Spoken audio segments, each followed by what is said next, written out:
Liam Newitt presents Five Nights at Joseph's Animatronic World War. Ah, the fields, so lusciously green, filled with tall, long strands of grass that blows gently in the nice cool breeze. Sounds like an amazing adventure, doesn't it? But not for this place. A building company was set to take over the realms, but there were going to be problems lingering around once the build came into its true force. A build was set to begin very soon, one that could damage the local area for years to come. The place was to be set.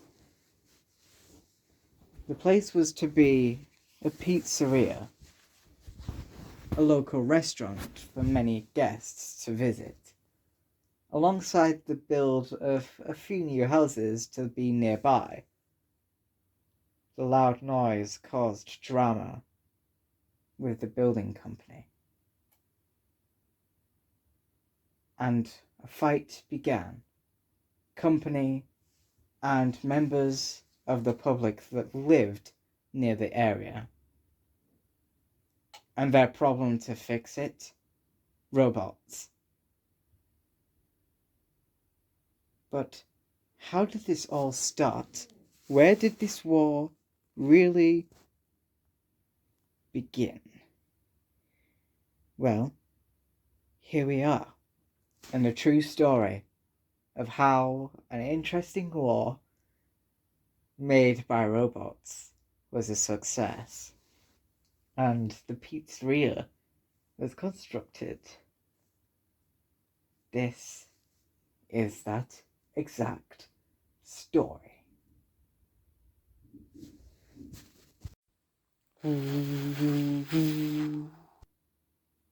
There was a man that lived in a nice, family-oriented house. The man's name was Sid. Sid created the robots that would have to fight the battle between members of Tennersville's public and the building company. They called this design the Animatronic World War. I don't know why. They did, said Sid, once recovering his memories about this conflict. But beforehand, well, the robot created was Joseph, a humanoid animatronic, built with a bright smile, light brown eyes, an amazing look for a humanoid robot, along with his brother, Craig, who would also help within the conflict. Members of Tennersville's public didn't need or didn't require to have their build take place. A build so far, so wide that they would never understand what would happen in the meantime. There were secrets to be held within. Many, multiple secrets that the robots must have kept in. Keep in, stay strong, Sid claimed to the robots during his creations. They kept the promise, and the fight began. Tennersville's public versus the building company and the robots. The robots were working with the building company, the ones that were to build houses and the pizzeria. The fight was in full-blown hand. The robots using tanks and ginormous animatronic elements from bite-sized arms with bite mechanics on them, many different ways to take down many members of the public that would wish to face them. Despite them looking childish and fun and entertaining, it was to trick members of the public in, to make them look entertaining and bright and beautiful, to make them attract to the robots before they died, after being killed by these robots, and left them astray. There was no escape. The fight would never end, so it seemed. The fight lasts for many months, starting in May and ending in November. It was a long, dread fight. Blood, sweat, and tears escaping from humans. Only thing escaping from the robots were some elements of slightly rustic oil. That was all it. The fight continued on for a very long time. Millions of Tennersvillians were claimed dead after the events took place. The robots were holding multiple different swords, chainsaws, and other element of weapons to try fight their way to their success. It worked. All of it worked. But silence fell once the war was over. Silence fell again.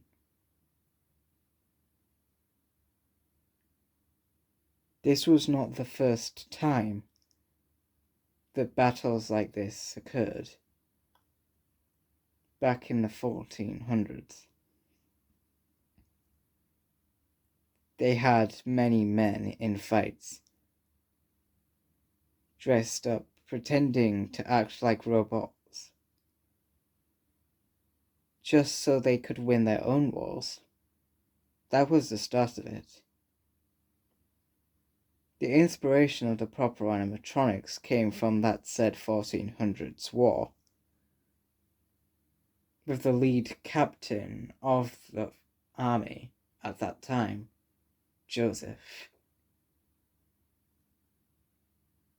and the co-captain, Craig. Joseph and Craig, two men in an army. The animatronic versions of these characters looked exactly the same as the humanoid ones. But how did Sid know these characters if they died not long after the war had ended back in the 1400s? It turns out Sid was related to these characters, and these characters never found a way to escape their ginormous war, yet they died. Sid had them as relatives and used their photos or emerged drawn photography of the characters to create the animatronics that came to life, just to fight Tennersville's war between houses and pizzerias.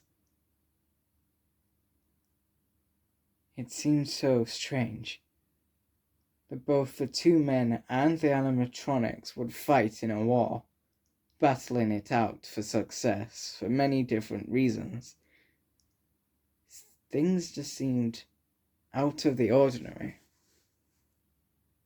especially after Sid had discovered that a robot could fight off against members of Tennersville's public. Things seemed strange as time went on, as the fight continued in occurrence. After this fight had occurred, silence had fell but it didn't last for long. The rage started to fly again, continuing round 2 of the battles. The battle didn't last for much longer, only lasting 2 months this time, for the second round. The build was delayed 6 times in a row, all making way for Animatronic Wars, which is why it gave its line of Animatronic World Wars. Originally it was 2 animatronics, but into the 4th month of the battle, 8 other animatronics came around to help. Barely any of them survived, other than 4, once the battle was over. Joseph, Craig, Charlie, and Fraser. Animatronics that then became the faces of a pizzeria long after. But time wasn't there yet. It was still the early 2000s. The battles were flying out, left, right, and center, trying to mark them down, trying to let them escape, but nothing was in their sight. All there was a huge, ginormous fight. A fight that could have left the ends of many people's lives. A fight that seemed to go on forever. Just like Sid, the original men behind the war had similar backgrounds. Their families were very hateful, very hurt, very mischievous. The men in question loved to create crimes, evil ones in that matter, ones that no one would ever wish to see. This seemed to be where the story began for the animatronics as they started to grow. But this was coming from real human men that just loved the taste of absolute violence. Chapter 2. The 2 men, the human ones. Their father was known as a serial killer, a man that loved to kill the lives of many children. He was kept away from his own children just to try stop this element coming into real life, but the threatening still remained outside of him not seeing his own children. There were many curses that could have been seen along the lines, many different curses that would never have been imagined before. They were all left behind. It was all a massive secret, he said. Telling his own wife to keep it a massive secret wasn't good enough.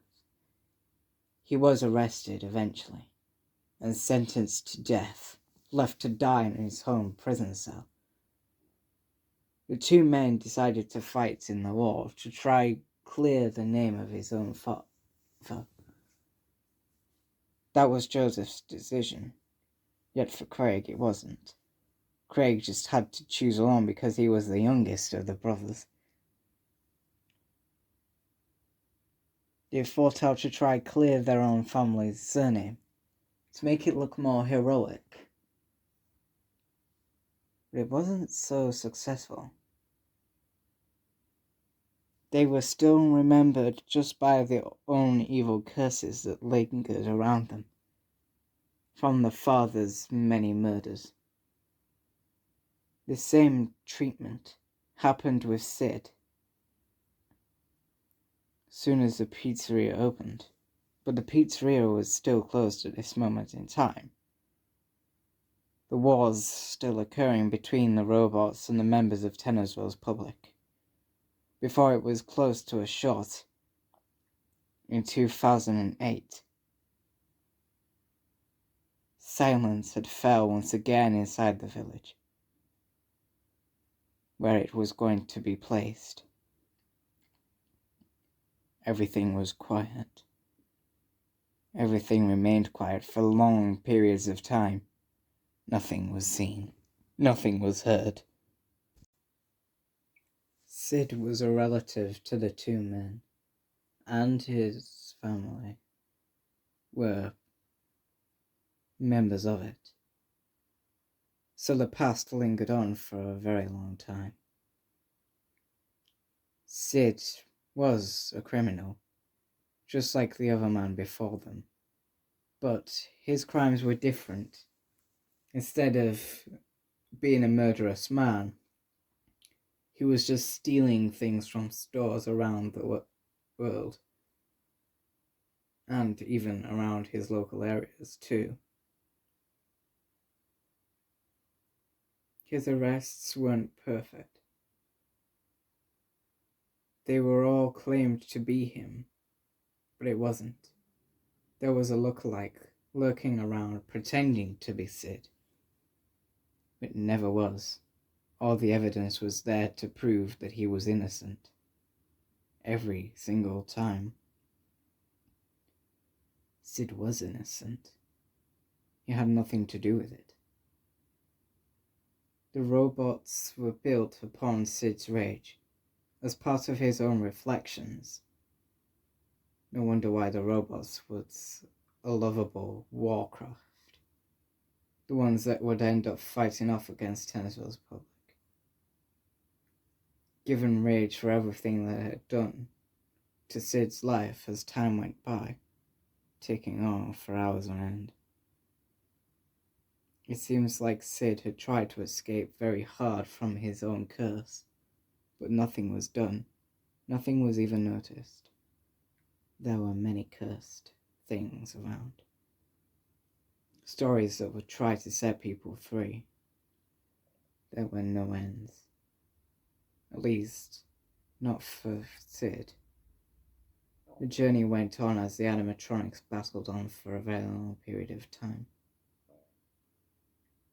They were all endless, never-ending, crooked, cursed. There was no escape from them.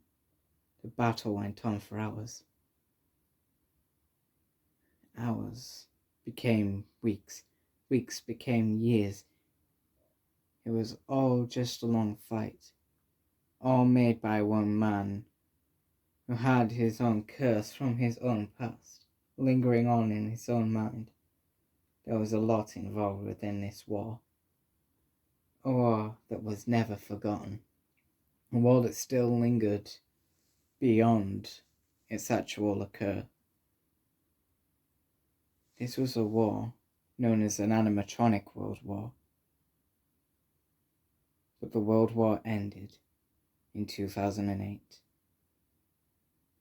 Finally, the green fields were no longer there.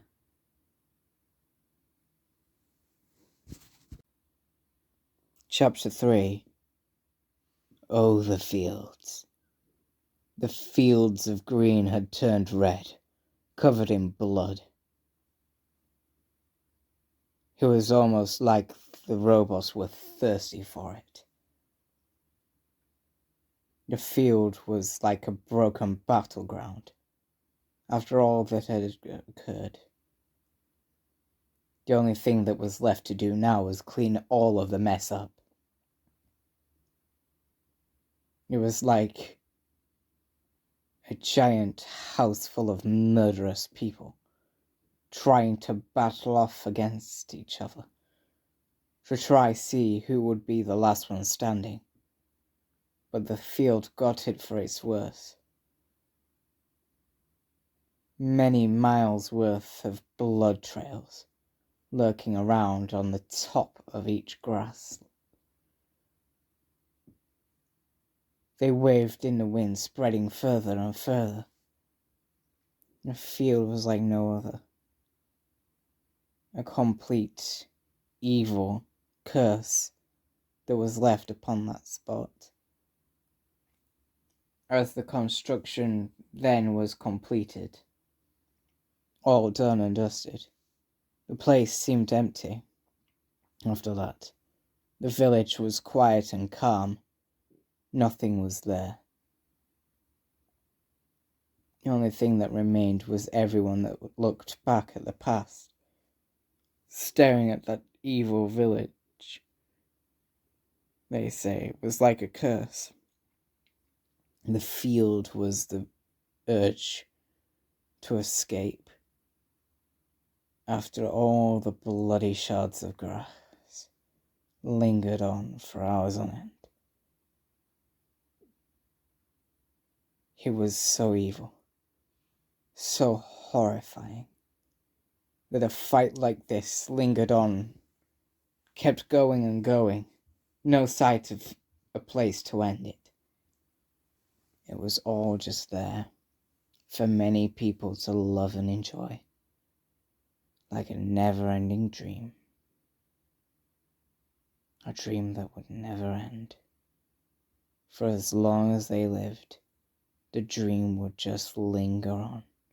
But it wasn't a dream, it was real life. Animatronics were fighting, were killing, just to win a game of just building their own restaurant in a local Tennersvillian village. All that had occurred just for all that thing. It just wasn't right. It felt awful. It felt evil. Even the robots didn't like it. They left the battleground damaged and broken. It took them many months to clean it up. This time they had reached the year 2009. Of course, the field was still empty. The build hadn't quite been done yet. The build had to be rebuilt again. Obviously, the build was still taking place during the war, but none of it got done very well. It wasn't completed properly until mid-2009, seeing as there wasn't much left to build in the first place. The battle just lingered on for hours endlessly. But everything became peaceful. Many months after the war, after the field was cleaned and returned to its nice green beauty, but with the only difference, the field length was shorter because of this building and houses nearby. A village was cursed after this war. It felt almost stranded, but there still was some population, and it would only grow once the building was preparing for its grand opening, which wasn't far away. Darkness filled the sky, the moon shining as a beam of light. It was nighttime. Everyone was in bed. The village was in complete silence. Darkness. The only thing to light things up were the streetlights and the moonbeam. Nothing else, just endless silence. All for the next day to arrive. The big day finally was about to arrive, but all that was left to trap them in was the endless night of sleep, of rest, only for that day to come, for a giant day to meet them, eye to eye. The battles were commenced and gained from their closures, but the big day was just around the corner. All that was left was a few hours of nothing but sleep. The sleep continued on for hours, in an event that was claimed to be known as an animatronic world war. A battle so tense and in extreme depth, so awful, so horrid, it was never forgotten. Ever. Yet the night still lingered on, as if it was rolling to a never-ending doomed dim of light, shining inside a ginormous tunnel. It was endless, but the silence was still there, and so was the dark. But not long after, there was only just a small little glimpse of the slight little sunbeams beginning to the start of the sunrise. Not waiting longer, the sun started to rise up. But things remained peaceful as the sun started to rise.